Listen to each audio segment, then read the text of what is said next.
오랫동안의 사사기를 마치고 오늘부터는 사무엘상스로 들어가려고 합니다. 사무엘 하면 우리가 잘 아는 아주 멋진 사람입니다.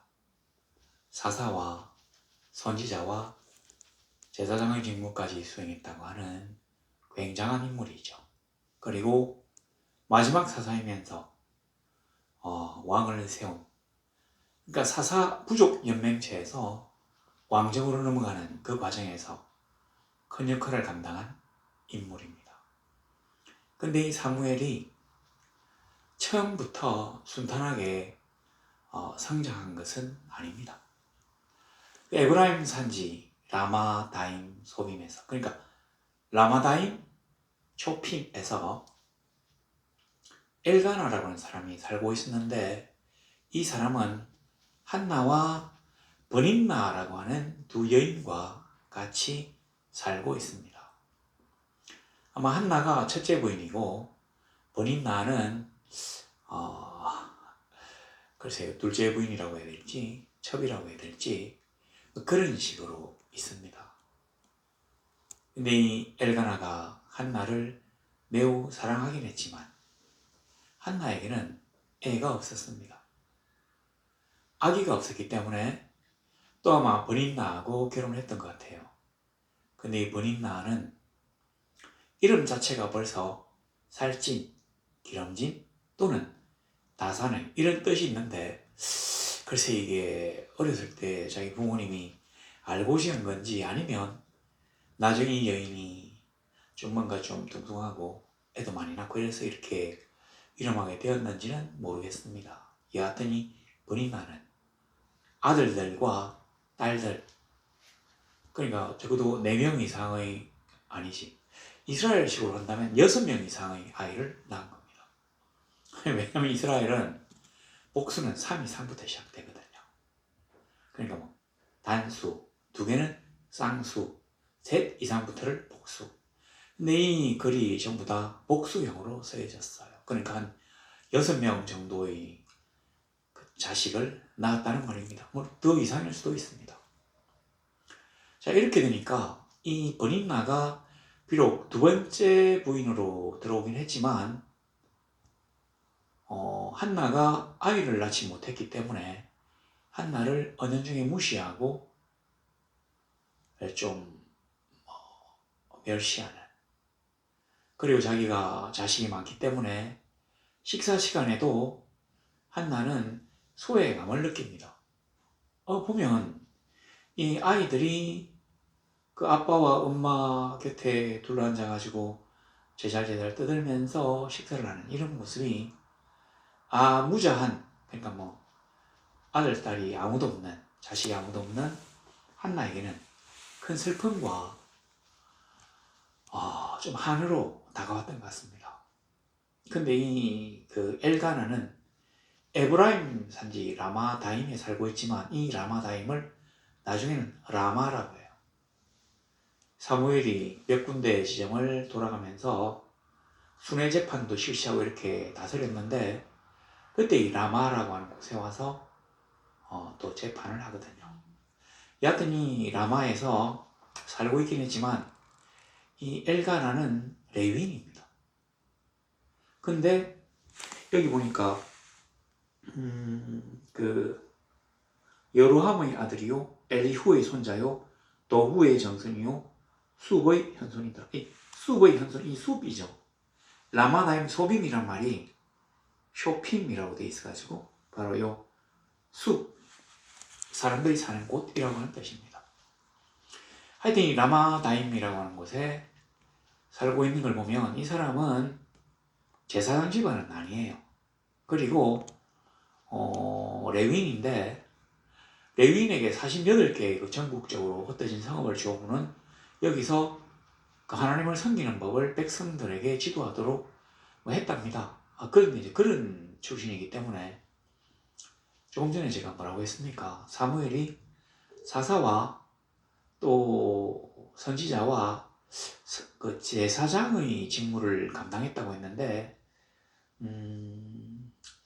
여러 기록에 의하면, 연구에 의하면 사무엘이 뭐 제사장 집안은 아닌 건 확실하고, 또 성전에서, 그러니까 성막에서 제사를 지냈다고 하는 기록은 찾지 못했다고 하는 거죠. 그런데 이제 그 사울과의 싸움에서 제사 지내는 거 있잖아요. 아말렉 사람과 싸울 때 하늘에 제사 지낼 때 사무엘이 내가 갈 때까지 기다려라 뭐 이렇게 했다는 걸 보면은 아마 이 선지자들이 제사를 지내는 기능도 하고 있었던 모양입니다. 그래서 이스라엘의 그 당시에 그 실로라고 하는 성막이 있는 성소 말고도 뭐 베델이라든지 미스바라든지 뭐 이런 곳이 있었어요. 그러니까 이런 성소에서도 사람들이 제사를 지냈는데 제사장들이 여기에 파견되어 있었다고 하기는 사실은 좀 무리가 있고, 그래서 아마 이런 그 하나님의 성막 외에는 뭐 선지자도 제사를 집전할 수 있었지 않았나 이런 의견들이 많이 있습니다. 여하튼 뭐 사무엘이 이제 그런 아이인데, 그런 사람인데, 이 사무엘이 처음부터 순탄하게 자란 게 아니에요. 사무엘 엄마가 한나인데 한나는 처음에 자식이 없었다 했잖아요. 그래서 처음으로부터 무시를 받았고, 또 이 무시받는 과정을 엘가나가 보고는 한나를 막 위로합니다. 여기 보니까 이제 이 엘가나 집안이 항상 그 실로에 가서 제사를 지냈는데, 이 화목제를 지나고 난 다음에는 간 껍데기하고 그 뭐 있잖아요, 뭐 기름 이런 거 태우고 난 다음에 나머지 그 다음에 제사장에게 이 가슴살하고 또 뭡니까 뭐 오른쪽 그 뒤편 넓적다리 뭐 이거 이제 주고 난 다음에 나머지는 그 제사 지낸 사람들하고 또 뭐 아는 사람들 앉아가지고 갈라 먹어요. 이 먹을 때 이 그 버닌나가 자식들이 많기 때문에 양을 이제 많이 갖고 갈 거 아닙니까? 그래서 아마 이 한나에게 양을 많이 준 건 아니고, 여기 보니까 5절에 한나에게는 갑절을 주니라고 되어 있는데, 이런 거를 사랑하기 때문에, 아니 그 연약한 여자가 먹으면 얼마나 먹는다고 갑절을 주겠어요. 이 갑절이라는 말은 두 배라고 하는 뜻이 아니라 가장 귀한 부분. 그러니까 뭐 버닌나에게 제가 고기를 잘 모르니까 좀 싼 고기를 줬다면, 이 한나에게는 진짜로 맛있는 그런 고기를 줬다는 거죠. 그 부위를 줬기 때문에 이게 이제 엘가나가 한나를 사랑하는 방식이었다는 겁니다. 근데 버닌나도 눈이 있는데 이제 이걸 보고는 더 한나를 갖다가 무시하고 막 화를 돋우고 입으로 또 멸시했겠죠. 그러니까 여기 보시면 그 1장 2절에 보면 두 아내가 있었는데 첫 번째는 한나고 다른 사람은 버닌나예요. 그 아내가 두 명이라고 되어 있습니다. 우리는 이걸 첩이라고 하는데 아마 두 번째 부인이 맞는 말인 모양입니다. 자, 그런데 4절 5절에 보면은 버닌나가 먼저 나오고 한나가 나중에 나와요. 그러니까 그리고 이제 그 다음에 맨날 버닌나가 먼저 나오고 한나가 나중에 나옵니다. 그러니까 아마 뒤쪽에 가서는 오히려 이 버닌나가 첫 번째 부인 같은 그런 행세를 한 모양입니다. 이게 이제 보이잖아요. 근데 버닌나 입장에서는 아니 애도 못 낳는 거를 너무 남편이 사랑해가지고 자기들은 주지도 않은 아주 귀한 그 고기의 귀한 부분을 갖다가 주는 걸 보니까 더 화가 나가지고 막 쏘아 붙었겠죠. 남편이 그같이 하며 7절에 버닌나가 그를 격분시키므로 그가 울고 먹지 아니하니. 이 한나가 상당히 여린 여인이었단 모양입니다. 섬세하다고 해야 됩니까? 좋은 말로 하면 그런데 막 이 말로 퍼부으니까 마음이 상해가지고 밥맛이 떨어졌어요. 그러니까 먹지 않았다는 거죠. 그런데 8절에 한번 보세요. 어찌하여 먹지 않아요? 중간쯤에 보면 쭉 보다가 어찌하여 그대의 마음이 슬프냐? 어찌하여 이 한나의 마음이 슬픈지를 남편이 모른다고 아닙니까? 뭐 그럴 리가 없겠죠. 근데 엘가나가 뭐라고 하는 건, 남편이 뭐라고 하는 거니? 내가 그대에게 10아들보다 낫지 아니하냐 하니라. 남편은 남편으로서의 역할이 있고 자녀는 자녀로서의 위치가 있어요. 그러니까 자녀가 없는데 남편이 그것 때문에 슬퍼하는데 남편이 10아들보다 낫다고 얘기한다고 해서 한나가 위로를 받지를 못합니다. 그럴 수가 없는 거죠. 부모가 자식에게 주는 사랑과 아내가 그 남편에게 주는 사랑과 또 자식이 또 부모에게 주는 사랑 전혀 다릅니다. 그렇기 때문에 우리가 누가 누구보다 낫다든지 또는 누가 누구의 사랑을 대체할 수 있다고 생각한다면 많이 오산입니다. 자, 이제 9절에 보면 그들이 실로에서 먹고 마신 후에 한나가 일어나니 그때 제사장 엘리는 여호와의 전 문설주 곁 의자에 앉아 있었더라.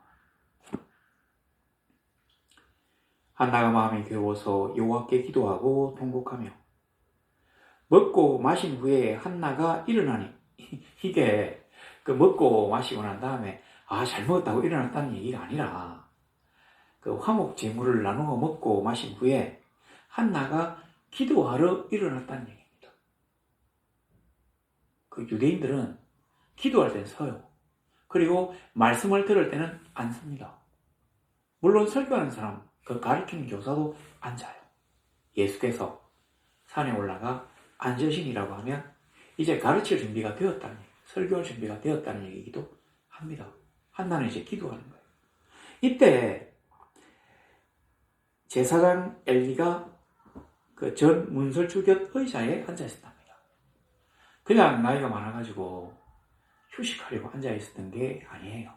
이 성경이 얘기하는 건 뭐냐면 엘리 대제사장은 문설주 곁에 있는 그 의자에 앉아 있었어요. 원문에는 그 의자라고 하거든요. 어떤 의자냐? 대제사장의 보좌를 얘기합니다.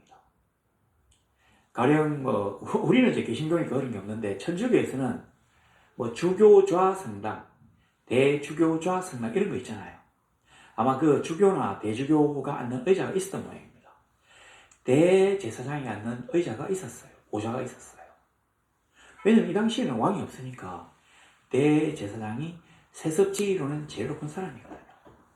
사사는 그때그때 일어났다가 죽을 때까지만 하고 끝이 나지만 대제사장은 대를 이어서 계속합니다.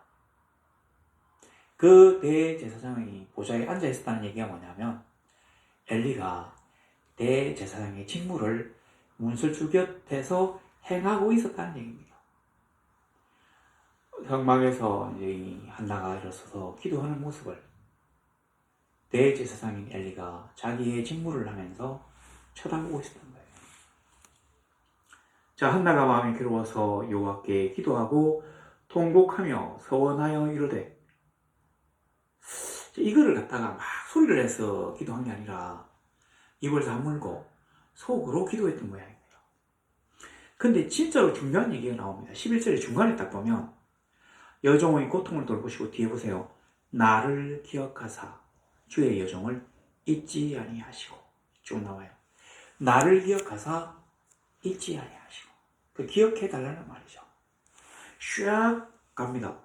뭐냐면 19절에 엘가나가 그의 아내 한나와 동침함에 여호와께서 그를 생각하신지라 한나가 임신하고.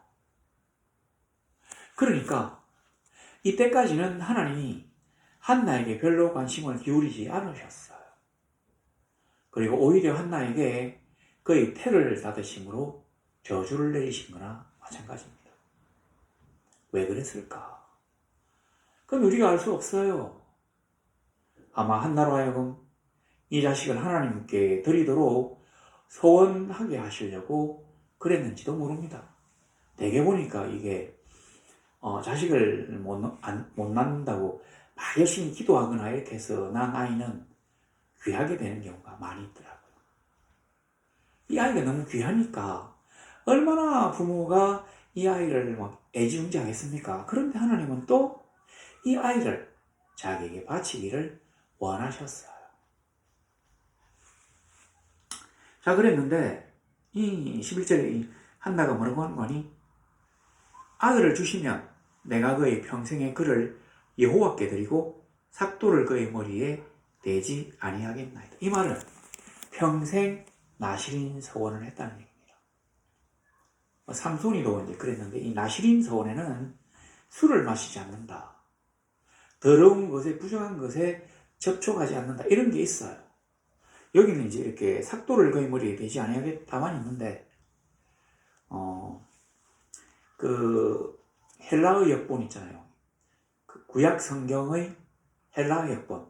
원래 그러니까 구약이 히브리어로 되어 있는데 이거를 갖다가 이집트의 어떤 왕이 그리스 계열의 왕이 와가지고 왕이 그 히브리 사람들을 불러가지고 이걸 갖다가 히브리어로 되어서 내가 못 읽으니까 이거를 그리스로 좀 번역을 해달라. 그게 이제 헬라어 역본 70인 역이거든요. 70년 번역을 했는 70인 역본인데 거기에 보면 하나가 더 첨가되어 있습니다. 술을 마시게 아니하고 그 다음에 이처럼 삭도를 머리에 대지 않겠다는 말이 있습니다. 여하튼 이게 이제 평생 나시린 서원이에요. 내가 여호와께 이 아이를 드리겠습니다. 보통은 이 아이를 성별대에 구별하여 하나님의 사람으로 키우겠습니다로 끝나는데 이 한나는 조금 더 이제 나아갑니다. 나중에 나오는데 자 12절에 이제 이 오래 기도를 막 서서히 하는데 뭐가 또 이렇게 소리를 막 지르는 그 당시에 이제 풍속에 봤을 때는 그 입은 뭔가 딸싹거리는 것 같은데 소리가 안 들려요. 엘리가 이게 귀가 좀 어두웠을 수도 있긴 한데 딱 눈이 괜찮았던 거예요. 그래 딱 보니까 입은 딸싹거리는데 소리가 안 나니까 지금 이게 술이 너무 취해가지고 애가 중언부언 술 수영을 하는구나 이렇게 생각했던 모양입니다. 왜냐면 여기 이거 9절에 보세요. 실로에서 먹고가 아마 포도주쯤 될 거거든요. 마신 왜? 그러니까 그 고기 있잖아요. 고기 소로 이쪽으로 제사를 많이 지내는 모양인데 소나 양고기 같은 그 고기하고 포도주를 이렇게 먹었다는 얘기예요. 그러니까 평소에 이 엘리 제사장이 생각할 때는 아마 그 하나님께 기도한다고 막 술 주장하는 사람들이 좀 많았던가 봐요. 그래서 한마디를 합니다. 13절 끝에 그가 취한 줄로 생각한지라. 14절에 엘리가 그에게 이르되 네가 언제까지 취하여 있겠느냐 포도주를 끊으라 하니 한나가 대답하여 이르되 내 주여 그렇지 아니하니이다. 자, 한나는 지금 서서 너무 마음이 괴로워서 하나님께 묵상으로 그냥 있을만 달싹달하면서 소리 내지 않고 기도하는 중입니다. 근데 이걸 탁 대제사장의 보좌에 앉은 엘리가 바라보고는 언제까지 술 취해 있을래? 빨리 술 끊어라. 이렇게 얘기를 했다니까 뭔가 이 엘리 제사장의 영성이 좀 많이 어두운 듯합니다. 우리가 이런 경우가 왕왕 있습니다. 우리는 영안이 어두워가지고 육신의 눈만이 있기 때문에 우리가 직접 이 육신의 육안으로 보지 못하는 것에 대해서는 믿지 않거나 또는 그렇기 때문에 상대방의 내면을 제대로 알지 못하는 경우가 많이 있습니다. 그런데 이게 특별히 부끄러운 일은 아닙니다. 그런데 하나님의 사람이라면 하나님과 함께하는 성도라면 이 영안도 같이 발달하면 얼마나 좋겠습니까? 엘리가 이스라엘에서는 제일 높은 지위에 있습니다. 대제사장직에 있어요. 근데 이 풍경을 잘 보면 이 당시 이제 실로의 성막에 제사 드리러 오는 사람들이 그렇게 많지 않았던가 봅니다. 뭔가 잊혀진 고장 같은 느낌이 살짝 묻어나오기 시작합니다. 아니면 수많은 사람들이 제사를 지내면 이렇게 한나가 그 혼자서 막 이렇게 오랫동안 기도하기가 어려웠을 거예요. 그 수많은 사람들이 있고 대제사장 입장에서는 거기 온 모든 교인들을 갖다가 이렇게 다 살펴야 되니까 이 한나만을 오랫동안 주목하기 어려웠을 것 같은데 그렇지 않은 걸 보면 이미 뭔가 조금 이 성막의 기능이 좀 많이 떨어지지 않았나. 오히려 그 베델이나 미스바 같은 곳이 더 각광을 받지 않았나 이런 생각이 살짝 듭니다. 물론 명확한 증거는 여기 없어요. 근데 그런 분위기, 뭔가 한적하고 그 오래된 그런 분위기. 왜냐하면 엘리 제사장이 넓고 영안이 어두워서 영성을 발휘하지 못하는 이러한 상황이기 때문에. 자, 이제 그랬는데 여기 보시면 15절 밑에 보세요. 여호와 앞에 내 심정을 통한 것뿐이오니. 우리가 이 기도할 때 이 기도의 유형 중에서 한 개가 바로 이겁니다. 이 통하다는 말은 쏟아놓다는 말이거든요. 여호와 앞에, 하나님 앞에 나의 속마음을 다 털어놓는 거예요. 우리가 이제 기도할 때 주님이 가르치신 그 기도문이 있습니다. 그 기도문을 보고 우리가 기도의 형식을 정해놨어요. 그러나 그런 거 필요 없이 이때는 구약이니까 그냥 하나님 앞에 하나님 아버지 제가요 하면서 마음을 그냥 막 쏟아놓는 거예요. 신실하게 그리고 간절하게 자기의 마음을 쏟아놓는 것이 기도하는데 가장 중요합니다. 우리가 진실하고 솔직하게 그리고 아버지께 쏟아놓을 수 있는 것은 그가 나의 이 기도를 들으신다고 하는 믿음 때문이죠. 바로 이게 기도. 내가 다른 사람이 아니라 하나님께 기도한다고 하는, 그리고 하나님 당신은 나의 아버지일 뿐만 아니라 내가 쏟아놓는 이 모든 내 마음을 들으시고 위로하시고 또 나의 소원들을 들어서 응답하실 수 있는 전능하신 하나님이심을 내가 믿습니다라고는 그런 믿음이 전제되어야 이런 식의 기도가 나오게 됩니다. 하여튼 이걸 보고 엘리가 술 취했다고 잘못 얘기를 했어요. 근데 엘리가 왜 이렇게 얘기했을까요? 그가 영안이 어두웠던 것은 맞겠죠. 몰랐으니까. 근데 사람이 대제사장이라고 해서 항상 영안이 평신도보다 뛰어난다 이렇게 생각하면 곤란합니다. 그런데 저는 이 엘리 제사장이 한나에게 이렇게 거침없이 비난할 수 있었던 이유는 그가 부족함이 없어서라고 생각합니다. 너무 높은 지위에 있기 때문에 그에게 주어지는 물질들이 너무 많고 그에게 바쳐지는 존경과 영광이 너무 크기 때문에 평신도 여인의 그 속사정에 대해서는 관심이 없거든요. 어디에 관심이 있습니까? 이 성막을 거룩하고 깨끗하게 유지하는 데만 관심이 있다는 얘기입니다. 그러니까 이 안에 들어가서 술 취해서 술 주장하지 말고 나가라는 얘기예요.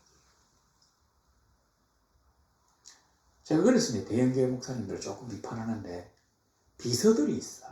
그래서 갑자기 내가 마음이 너무 불편한 일이 생겨가지고 다급하게 목사님께 상담을 하려고 하면 비서들이 그 전화를 받아가지고는 예약이 됐느냐 물어봐요. 아니면 그 앞에 찾아가면 예약이 됐느냐 물어봐요. 안 됐다고 하면 목사님이 바쁘다고 안 만나게 해줘요. 못 만나게 합니다. 이게 실제로 큰 문제예요. 실제로 우리 이 목사라든지 또 이 제사장들도 마찬가지지만 평신도의 사정을 알고 그리고 그들에게 위로하고 그리고 그들의 영혼을 바르게 인도하는 것, 이런 게 목자잖아요. 목자. 이 아무것도 모르고 이 보호 기능이 없는 이 양떼를 지키고 보호하고 인도하고 먹이는 일을 해야 목자라고 할 수 있습니다. 그런데 자기는 귀족도 아니고 그냥 비서실 뒤에 앉아가지고 사람들을 커트시키고 예약을 잡게 하는데 어떤 중요한 일, 돌발적인 변수에는 전혀 적응하지 못합니다.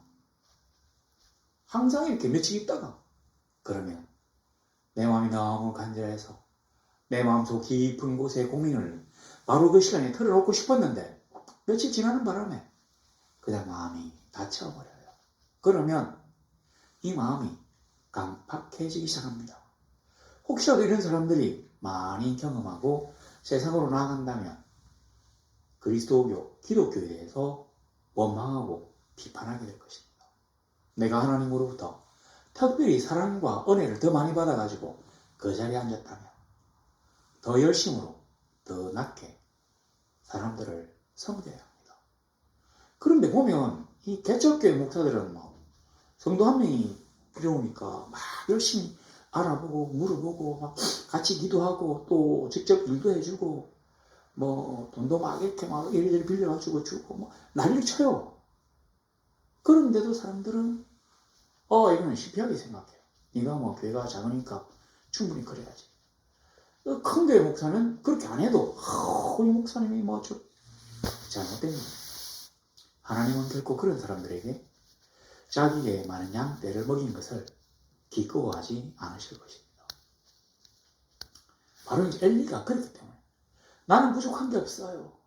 난 너무나 높고 존귀하기 때문에 한가처럼 여인에게 고민을 들어주고 다독일 필요가 없어요 라고 생각했기 때문에 그런 식으로 책망하듯이 얘기하는 것입니다.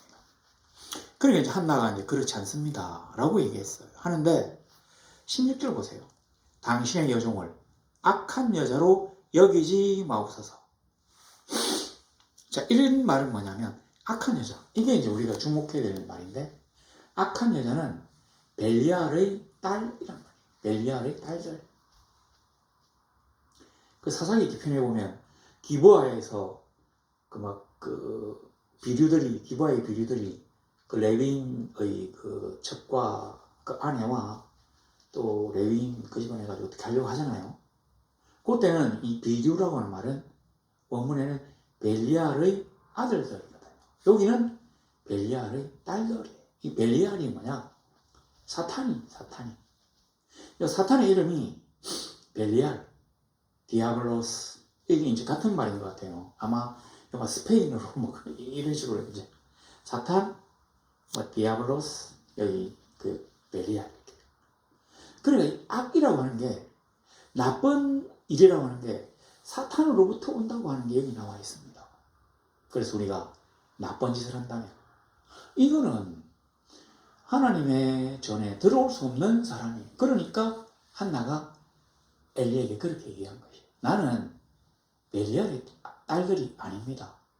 나는 하나님의 자녀입니다. 이런 얘기예요. 우리가 이 세상에서 많은 죄를 저지릅니다. 우리 주님이 죄인된 우리를 불러주셨다고 해도 그래서 하나님의 구별된 이 선 안으로 가할 안으로 불러가지고 우리로 하나님의 나라의 백성이 되게 하셨다고 하는 것은 언제까지나 우리가 죄악 속에 있어도 된다고 하는 얘기가 아닙니다. 우리가 비록 전에는 죄인이었지만 이제부터는 십자가 보혈로 죄를 깨끗하게 씻고 난 다음에 죄를 짓지 않으려고 노력해야 될 의무가 있는 것입니다. 그러니까 주님이 발 막 씻기잖아요.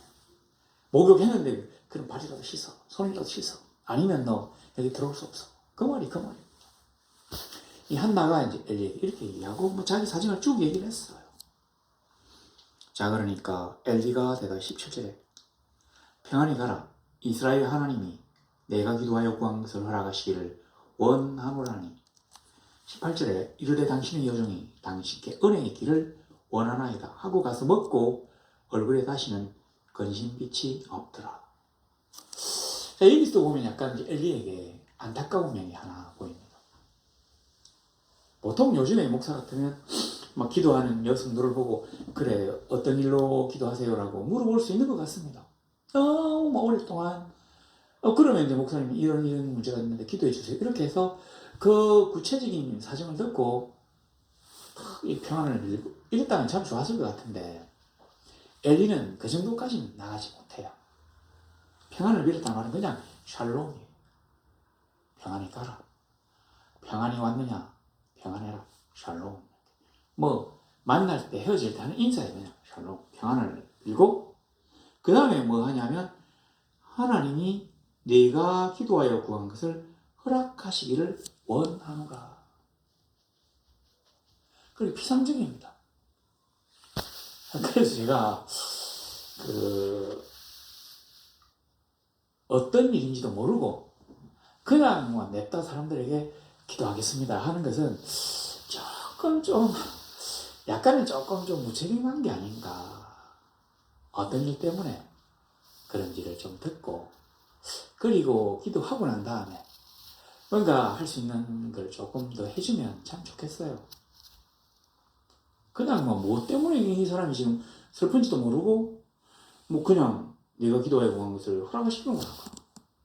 그리고 이 대제사장과 이 평신도 여인과 이 거리가 너무 멀기 때문에 이 서로 소통이 안 되는 거예요. 우리 하나님이 그러한 계급의 벽, 성별의 벽을 깨시기 위하여 예수 그리스도를 이 땅에 보내신 거 아닙니까? 그러니까 우리가 좀 더 서로 소통하며 같이 기도하고 또 우리가 공동체니까 이 사람이 슬플 때 같이 슬퍼하고 이 사람이 어려울 때 뭔가를 돕기 위하여 노력하고 또 이 사람이 영적으로 침체되었다면 이 사람의 영적인 향상을 위하여 기도하고 뭐 이런 일들이 있으면 참 좋겠어요. 하여튼 뭐 그렇게 하니까 18절에 당신의 여종이 당신께 은혜의 길을 원하나이다. 뭐 그냥 조금 낮은 쪽에 있는 사람이 높은 쪽에 있는 어른에게 뭔가 덕담을 듣고는 감사하게 여긴다는 얘기를 하는 뭐 그런 어투입니다. 아니면 뭔가 좀 청탁을 할 때 드리는 이 화법. 뭐 그냥 지나갔는데 은혜의 길을 원합니다. 엘리 당신께 은혜의 길을 원합니다. 하고 가서 뒤에 보세요. 먹고 그전에는 마음이 슬퍼서 안 먹었댔잖아요.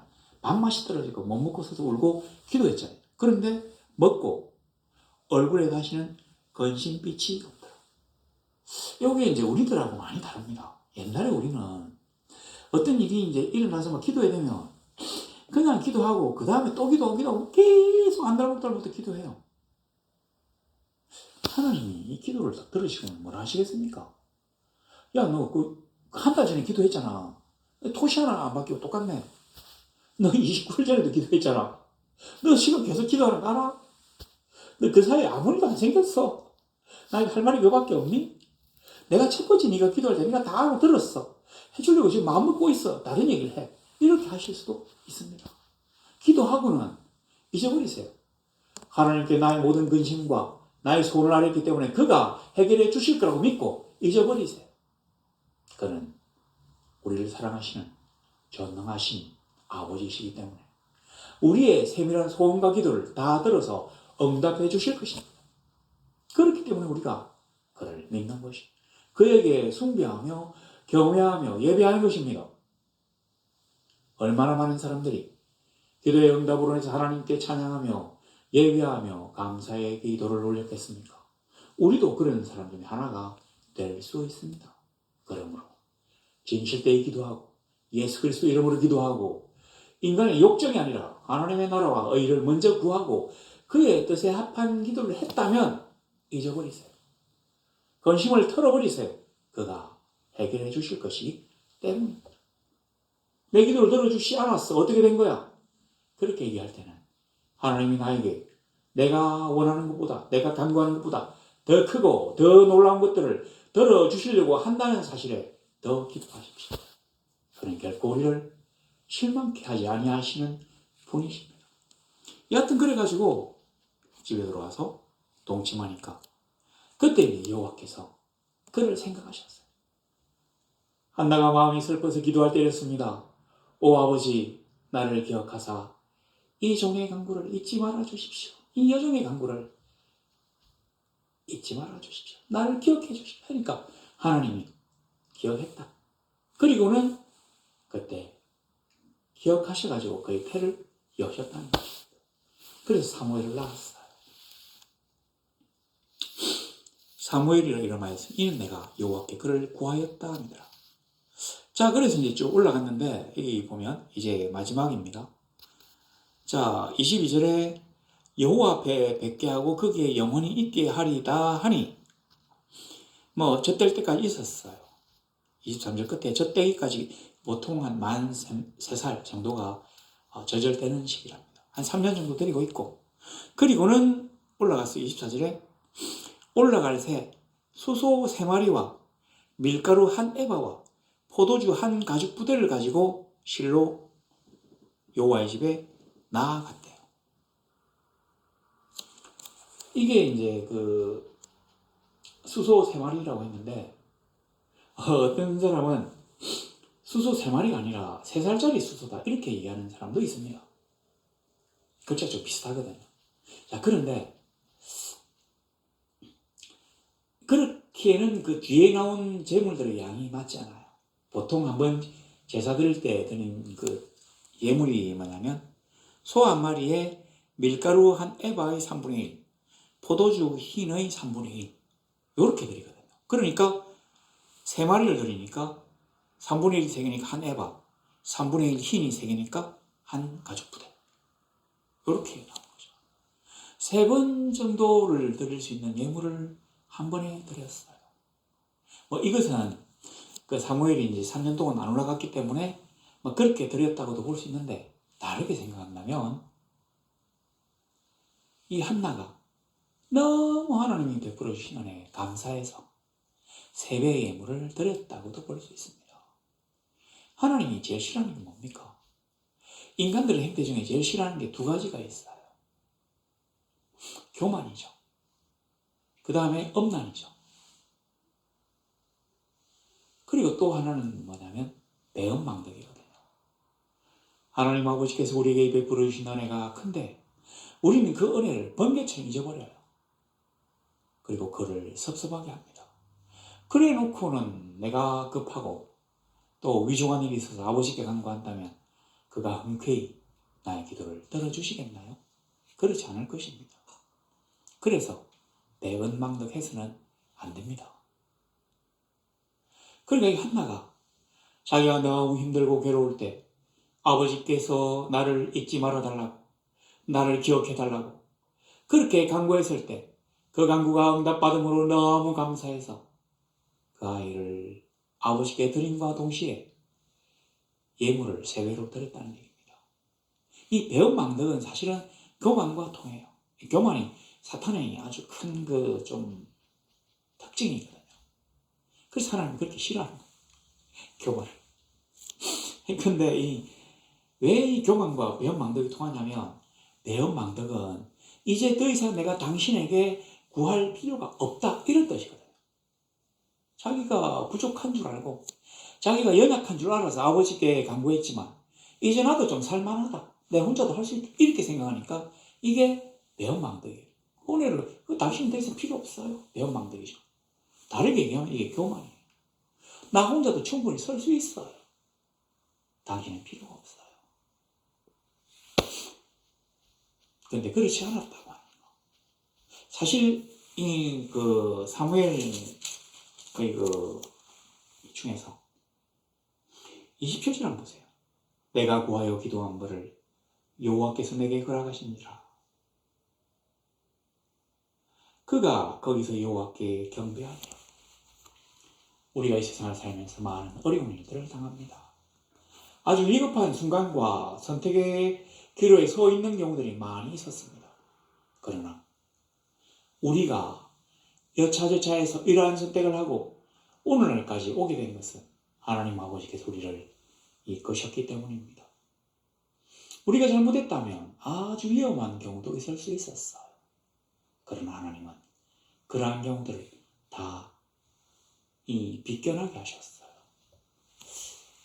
제가 어제 그 버스를 타고 가다가 내리려고 했는데 맨 뒷자리에 앉아있다가 내리려고 일어섰는데 한쪽 손에는 가방을, 한쪽 손에는 이게 이제 그 환승이니까 교통카드를 들고 하나 내려와가지고 손을 딱 잡으려고 했는데 그 순간에 그 운전기사가 그냥 탁 브레이크를 밟아버렸어. 저는 이제 너무 빨리 일어서면 곤란하다는 걸 알기 때문에 앞에 사람이 일어서고 뒤에 이제 따라 내리려고 했는데 이 사람이 뒤늦게 이걸 탁 밟아버려요. 그래서 순간적으로 확 꼬꾸라질 뻔했는데 어떻게 이렇게 꼬꾸라지지 않고 잘 내릴 수 있었습니다. 만일에 넘어져서 어떻게 되었다면 우리가 이런 경우들 많이 당할 수 있어요. 우리가 막 차 운전을 하는데 앞에 시커먼 옷을 입은 사람이 무단 횡단을 했어요. 순간적으로 브레이크를 밟지 않았다면, 순간적으로 그때 어떤 기회를 잡지 못했다면 그 뒤에는 끔찍한 결과가 벌어질 수도 있었어요. 그렇습니다.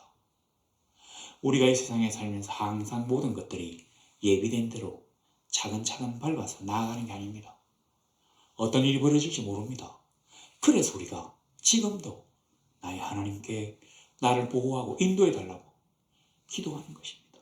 주여, 나는 아무런 힘이 없사오니 아버지 하나님, 나의 이 간구를 들으시고 응답하시며 언제까지나 나를 지켜주시고 이끌어 주십시오. 저는 우리 성도들이 이러한 사람이 되기를 원합니다. 아버지 앞에 서서 나의 연약함과 나의 동분함을 아버지여 들어주시옵소서. 당신만이 나의 일들을 해결하실 수 있습니다. 한나가 이렇게 기도합니다. 2장 7절에 여호와는 가난하기도 하시고 부하기도 하시며 낮추기도 하시고 높이기도 하시는도다. 주여, 당신은 전능하신 하나님을 내가 믿습니다. 저를 버리지 말아 주십시오. 그러한 신앙의 성도들이 되시기를 우리 주 예수 그리스도 이름으로 간절히 소망합니다.